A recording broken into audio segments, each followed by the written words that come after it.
नमस्कार प्रेक्षकांनो, कमळी या मालिकेमध्ये आपल्याला जबरदस्त ट्विस्ट पाहायला मिळणार आहे.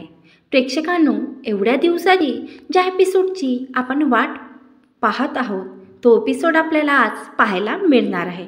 तर आता इकडे आपण बघितलं होतं की ऋषीने कमळीची मदत करत अन्नपूर्णा आजीसमोर कमळीला निर्दोष सिद्ध केलेला आहे. तर आता प्रेक्षकांनो, ऋषी आणि कमळी जेव्हा अन्नपूर्णा आजीच्या घरून हॉस्टेलवर जाण्याकरिता निघतात आणि तेव्हा ऋषीने कमळीला भेट दिलेली असते. ते म्हणजे प्रेक्षकांनो फॅमिली फोटो, कमळीचा फॅमिली फोटो. तो फोटो बघून आता कमळी खूप खुश झालेली असते आणि आता कमळीची खुशी गगनात मावेना. त्यामुळे आता कमळी ऋषीला बोलते की धन्यवाद ऋषी सर, तुम्ही आज मला जगातील सर्वात भारी गिफ्ट दिले बघा, त्यासाठी मनापासून धन्यवाद. तुम्ही जेव्हा मी संकटात असते तेव्हा देवासारखे अगदी धावून येता, असं म्हणत ती धन्यवाद बोलते. तर ऋषीसुद्धा म्हणतो तुला फोटो आवडला ना, तर झालं मग. तर आता लगेच कमळी हॉस्टेलच्या आतमध्ये जाते आणि निघीला आबा म्हणजेच कमळीचे आजोबा आणि कमळीची आई सरू आणि त्या फ्रेममध्येच कमळीसुद्धा असतो, यांचा फोटो फ्रेम करून ऋषीने तिला गिफ्ट दिलेला आहे हे कमळी निघीला सांगते. त्यामुळे आता निघीसुद्धा खुश झालेली असते. त्या तिघांचा फोटो पाहून निघी आता हॉस्टेलच्या रूममधल्या भिंतीवर लगेच खिळा लावून त्याला तो फोटो लावते आणि म्हणजे आता खूप छान दिसता तुम्ही या तिघांमध्ये, असं बोलते. कमळी खूप खुश झालेली असते. तर आता प्रेक्षकांनो, इकडे कमळीची आई जात्यावरती काहीतरी दळत असते. तेव्हा लगेच आता कमळीचा भिंतीवर असलेला फोटो खाली पडतो आणि तो फुटून जातो. त्या फोटोची काच फुटून जाते. त्यानंतर कमळीची आई खूप घाबरते की आपल्या मुलीला काही झालं तर नसेल ना, हा अपशगुन कसा झाला, या फोटोची काच फुटली, माझ्या कमळीचा फोटो हा फुटला, रोज मला आठवण यायची तर हा फोटो मी बघत होते, आता मी काय बघणार, असं बोलून तिला रडायला येतं. तर तेवढ्यातच सरूची मैत्रीण तिथे येते आणि बोलते की अगं तू का रडतेस, तुझ्या कमळीला काहीही झालेलं नाही आहे, ती ठीक आहे आणि तुला माहिती आहे ना ती किती हिंमतवाली आहे, तिला कशाला काही होणार. तेव्हा सरू बोलते नाही, तिच्यावर नक्कीच काहीतरी संकट येणार आहे, मला काहीही करून तिला लवकरात लवकर एक वेळ तरी भेटायचं आहे. आता इकडे प्रेक्षकांनो, कामिनी, अनिका, रागिनी आणि रूममध्ये बोलत असतात तिघी.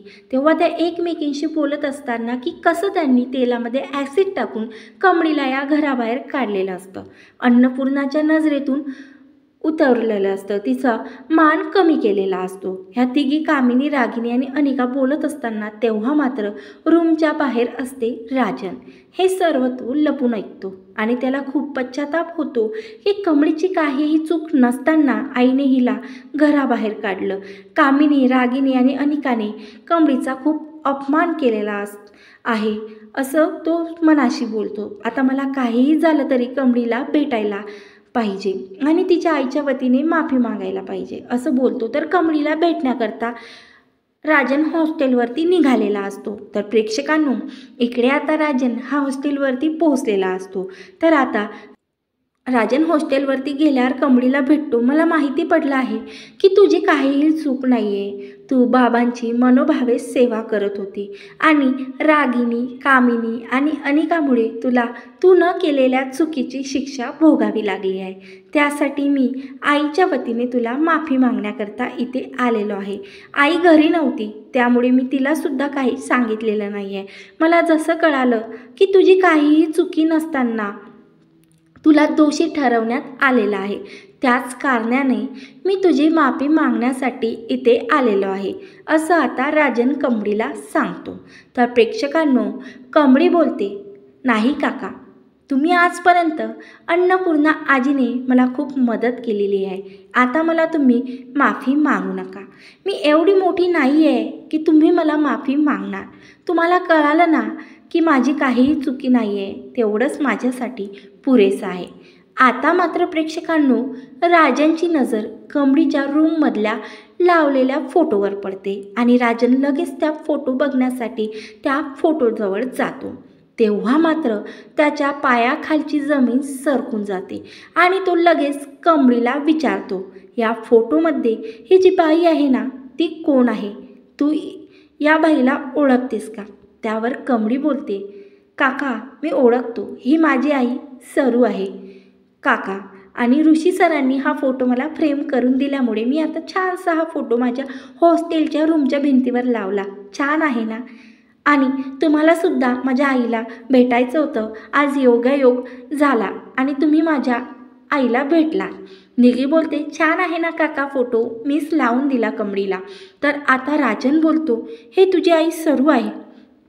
त्यावर कमळी बोलते, हो ही माझी आई सरू आहे. त्यावर राजन बोलतो, आता तुझी आई कुठे आहे? तर आता कमळी बोलते, मी सिद्धटेकला राहते. तर आता माझी आईसुद्धा सिद्धटेकलाच राहते. राजन बोलतो, ही तर माझी गौरी आहे. तेव्हा मात्र कमळीला काही कळत नाही की राजन सरू आणि माझ्या आईचं नाव सरू आहे तर गौरी का बोलता. तर आता मात्र राजनला कळालेलं असतं प्रेक्षकांनो की कमळी ही त्याची मोठी मुलगी आहे.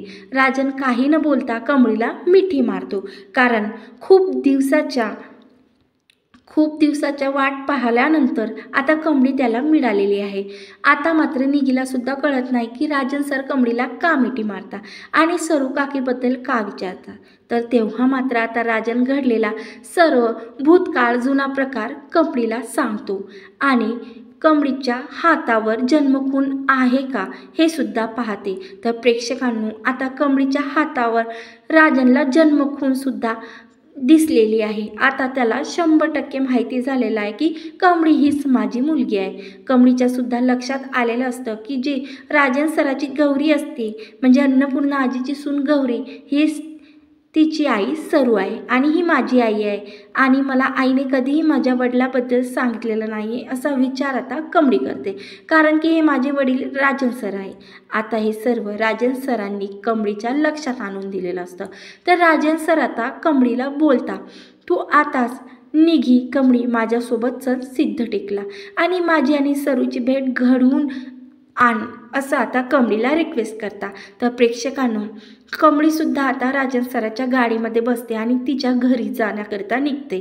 तर आता सिद्धटेकला जाण्याकरता हे तिघं पण निघालेले असतात. तर आता प्रेक्षकांनो, हे तिघंसुद्धा सिद्धटेकला पोचलेले असतात.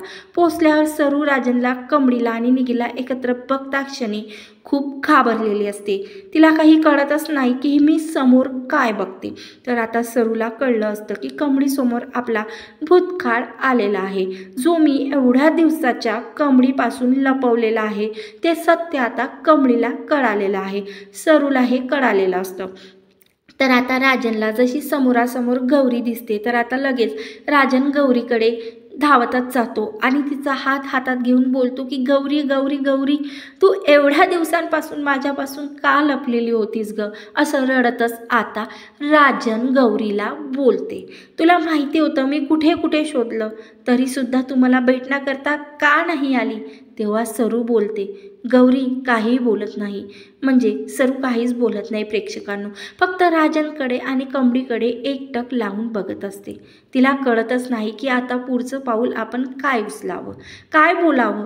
त्यामुळे आता कमळीसुद्धा येते, आई तू मला माझ्या वडिलांबद्दल आजपर्यंत का सांगितलेलं नाही आहे असा प्रश्न ती आता सरूला करते. तर आज राजन सरांना तुझा फोटो बघून, माझ्याकडे तुझा फोटो बघून सत्य कळालेलं आहे. आता मात्र कमळीची खुशी गगनात मावेना, कारण आता खूप दुःखांचे दिवस विसरून आता कमळीच्या आयुष्यात तिचे वडील आलेले आहेत. पण प्रेक्षकांनो, हेही सुद्धा सत्य आहे की कामिनी हे सुख किती दिवस टिकू देणार आहे यांच्या आयुष्यामध्ये. तर आता आपण हे पाहणार आहोत की सरू नेमकी राजनला काय बोलते. तर आता सरू बोलते, तुम्ही का माझ्या आयुष्यात परत आला, मला नाही तुमच्याशी काही बोलायचं, तुम्ही परत जा. त्या बाईला जर कळालं की तुम्ही मला, तर ती त्या माझ्या मुलीला जीवावर उठणार आहे असं सांगून प्रेक्षकांनो आता राजनला सरू दूर करते. पण मात्र आता राजन सरूला खूप काही रिक्वेस्ट करतो की तू माझ्यासोबत घरी चल, आईसुद्धा बाबा तुझी खूप वाट पाहत आहे. ते ऐकून खूप खुश होतील की कमळी ही तिची नात आहे आणि सरू कमळीची आई तिची म्हणजे अन्नपूर्णाची सून आहे. चल सरू, चल गौरी घरी चल, असं आता राजन सरूला बोलते. मी खूप दिवसांचा तुझा शोध घेत होतो. तू माझ्यासाठी खूप महत्त्वाची आहेस सरू. तू आणि माझी मुलगी आपण एकत्र राहू. मात्र कामिनीने जे सरूसोबत कारस्थान रचलेलं असतं प्रेक्षकांनो, तिला आता जुनं सर्व काही आठवते आणि सरू बोलते, तुम्ही लवकरात लवकर सिद्ध टेकून मुंबईला परत जा. त्या बाईला जर माहिती पडलं की तुम्ही मला भेटण्यासाठी इथे आला आहात तर मी मात्र मला आणि माझ्या मुलीला जिवंत ठेवणार नाही. त्यावर राजन बोलतो, कोण ती बाई? मात्र सरू काहीही राजनला सांगत नाही प्रेक्षकांनो. आता मात्र राजनला पाहून सर्व दुःख आठवून सरूला मात्र खूप राजनविषयी प्रेम भरून आलेलं असतं की आता राजनशिवाय तिनं किती दुःखात दिवस काढलेला असतात. तिचा भूतकाळ किती भयानक झालेला असतो, तो म्हणजे रागिनी आणि कामिनीमुळे. आणि राजनचा हातात हात घेऊन सरू खूप जोरजोरात रडते आणि राजनला तिचे दुःख पाहून राजनसुद्धा खूप दुःखी झालेला असतो. पण प्रेक्षकांनो, राजनला गौरी आणि कमळी मिळाल्याबद्दल खूप आनंदसुद्धा झालेला असतो. तर आता राजन सरूला शांत करण्याचा प्रयत्न करतो. तर आता आपल्याला हे पाहणं खूप रंजक ठरणार आहे की सरू उर्फ गौरी आता राजनसोबत मुंबईला जाणार का? आणि हे सत्य जेव्हा कामिनी, रागिनी अनिका समोर येणार आहे तेव्हा ती नवीन काय कारस्थान रचणार आहे? तर कमळीला जो आनंद झालेला आहे तो किती दिवस टिकणार आहे हे सुद्धा पाहणं आपल्यासाठी खूप रंजक असणार आहे. हे पाहणं सुद्धा आपल्यासाठी तेवढंच रंजक आहे प्रेक्षकांनो. म्हणून पुढील एपिसोड हा अपकमिंग एपिसोड खूप इंटरेस्टिंग आपल्यासाठी राहणार आहे. त्यासाठी तुम्ही माझ्या चॅनलवरती नवीन असाल, सबस्क्राईब केलं नसेल तर सबस्क्राईब करा, व्हिडिओ आवडल्यास लाईक करा. चॅनलवरती नवीन असाल तर सबस्क्राईब करा आणि बेल आयकॉनला क्लिक करायला विसरू नका. प्रेक्षकांनो, तुम्हाला माझ्या चॅनलवरती एक दिवस समोरचा कमळी या मालिकेचा एपिसोड पाहायला मिळणार आहे. त्यासाठी नक्की सबस्क्राईब करा. जय गजानन माऊली. धन्यवाद.